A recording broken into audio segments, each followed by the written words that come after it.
Você ainda se sente inseguro em identificar qual é a peça da segunda fase da OAB? Então, assiste esse vídeo e você nunca mais vai ter essa desconfiança.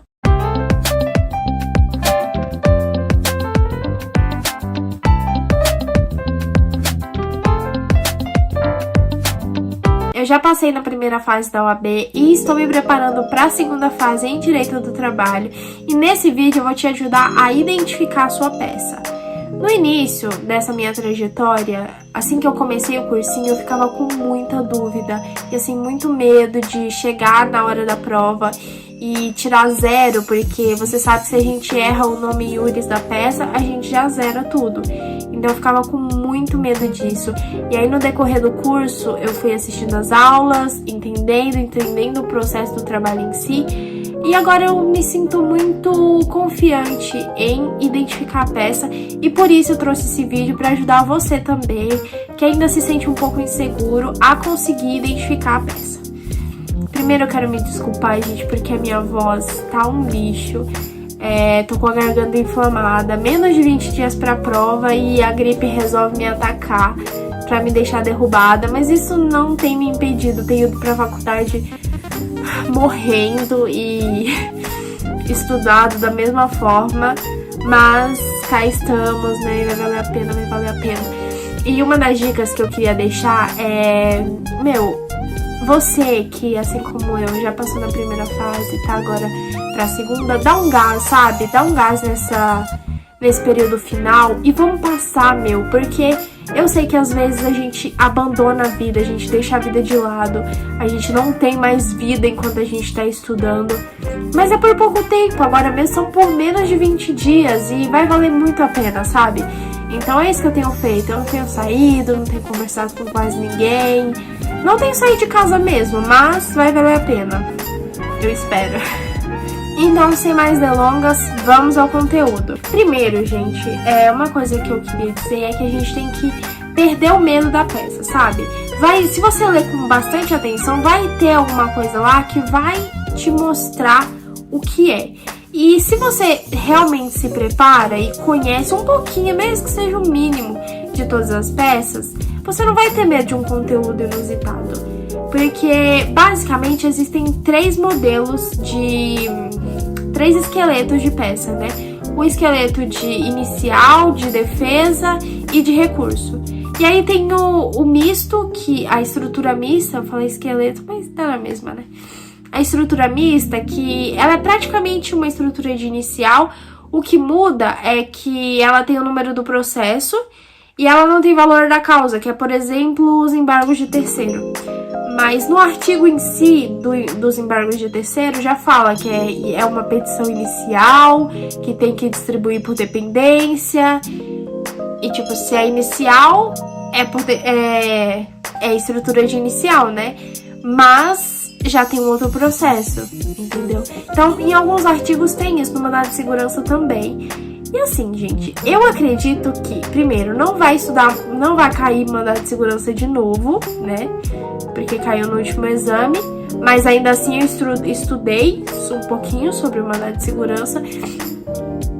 E eu também, pelo que eu vi dos exames, eu acredito que não vai cair uma peça inusitada de novo, porque pelo que eu percebi em todos os exames, é mais ou menos assim. Vem várias peças corriqueiras, algumas não tão corriqueiras assim, mas que você conhece. Aí, vez ou outra, aparece um inusitado. Aí, volta outras corriqueiras.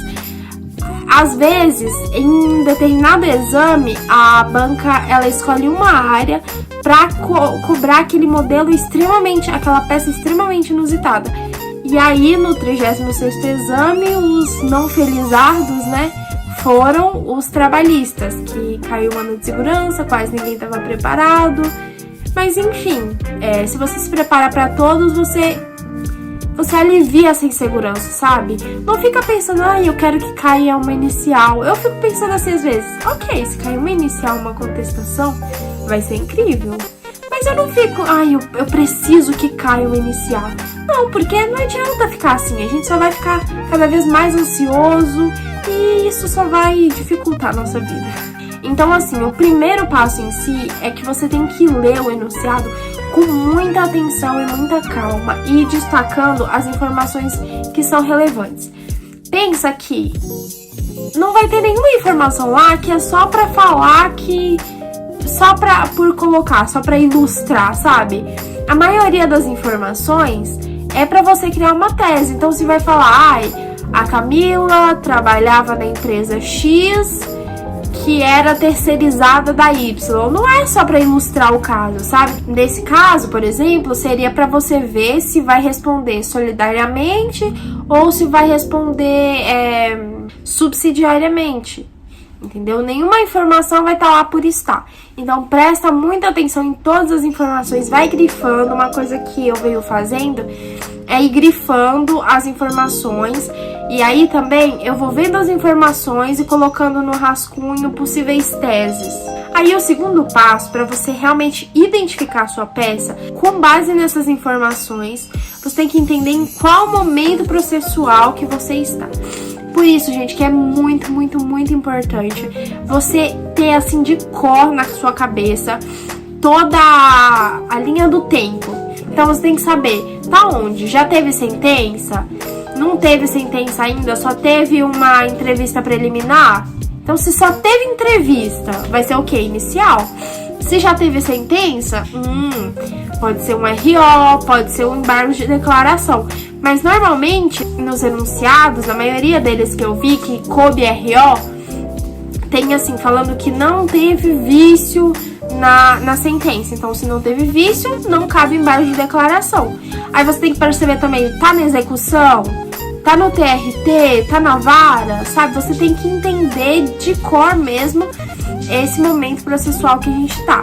Depois de identificar qual que é a peça cabível, a gente vai fazer a estrutura dela na folha de rascunho e aí já ir colocando lá as teses. Como eu disse, eu vou vendo as possíveis teses e colocando no caderno de rascunho. Agora você vê se tem preliminar, tem prejudicial, e aí você começa a verificar quais são as teses, já deixa ali as palavras-chave e começa a procurar no índice remissivo da sua CLT, no caso. E aí, por fim, depois disso, você vai começar a desenvolver, depois de anotar ali tudo, dá uma relida no enunciado, ver se não tá faltando nada, se você colocou tudo. E aí você começa a desenvolver a sua tese no caderno definitivo. E uma das coisas que eu gosto de fazer, que me ajudou, assim, um pouco a ficar mais tranquila, são as marcações na sua CLT. Depois, se vocês quiserem, eu posso até trazer um vídeo sobre como eu tô fazendo essas minhas marcações e o que eu estou marcando. Mas um tipo de marcação que eu tenho feito, que pode fazer, não é estruturar peça, de acordo com o tipo de peça, eu marco qual artigo que fundamenta ela. Então, por exemplo, eu coloco lá que o artigo 840 da CLT é para reclamação. Eu só marco o artigo 840 e grifo a palavra reclamação, escrita, sabe? As palavras-chave daquele artigo, porque aí assim que eu ler lá, porque tem vários artigos de reclamação trabalhista. Então, eu lembro que aquele artigo, como ele tá marcado, ele é importante, então ele é o fundamento da reclamação trabalhista. Na contestação não tem a palavra contestação, mas tem lá que é a defesa escrita, então eu marco o artigo também, porque ele é importante, e aí eu lembro como a defesa escrita é a contestação. Entendeu? Então, use os marca-textos ao seu favor. Pra quem não sabe, dá pra usar marca-texto, dá pra usar clipe, só não pode usar post-it. Dá pra usar também aquelas etiquetas da marca fácil. Inclusive, as minhas chegaram hoje, eu tava desesperada, porque eu comprei na Shopee e eu achei que não ia chegar a tempo, porque a previsão tava pra maio. Quando eu comprei, eu não olhei direito a previsão. Na verdade, eu olhei e tava tipo 5 de maio. E eu comprei dia 2 de abril e eu achei que era 5 de abril. Aí depois eu fui ver que era 5/5 e eu surtei, mas eu vou mostrar pra você. Essa é a minha CLT e olha as marcações. Tá meio torto? Está meio torto. Aqui, inclusive, está me dando uma gastura muito grande o fato de não ter nenhum aqui, mas é mal bonitinho, ó.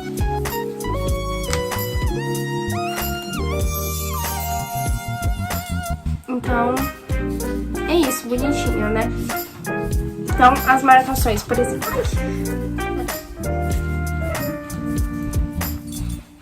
marcações simples.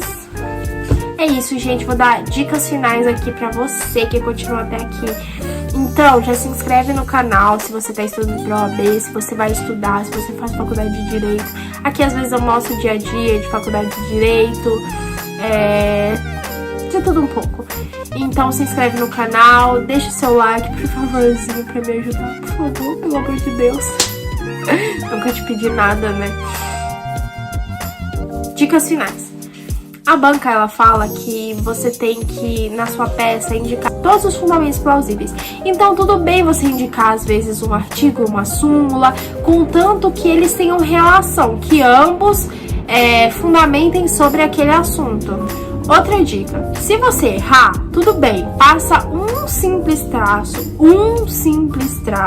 e continua a vida. Não faça dois, não faça aquele negócio, aqueles risquinhos, que eu tenho mania de fazer isso às vezes. Aí agora eu tô riscando todas as coisas que eu vou riscar, eu faço um simples traço pra lembrar que é só um simples traço. Além disso, uma coisa que tem me ajudado muito é o seguinte: entre o endereçamento e o nome das partes, entre uma tese e outra, sempre tente deixar, se a sua letra permitir, uma linha em branco, porque às vezes pode ocorrer de depois você tá lá no final, aí você lembra que tem mais um artigo ou que falta mais uma informação, e aí você pode voltar e colocar, acrescentar aquela informação. Então é muito bom fazer isso. Lembre-se também de colocar endereçamento, nome das partes, nome das teses, tudo isso de letra maiúscula, porque ajuda o corretor a ajudar a gente, né? Às vezes pode correr o risco dele estar cansado, porque são muitas provas, e aí ele acabar não vendo aquele fundamento, aquela tese, e não pontuar a gente. Então vamos ajudar o corretor a ajudar a gente. Então é isso, gente. Eu espero que esse vídeo tenha feito sentido pra você, que você tenha gostado. Se inscreve aqui no canal, comenta o que você achou desse vídeo, deixa o seu like, por favorzinho. Então, um beijo e até o próximo vídeo.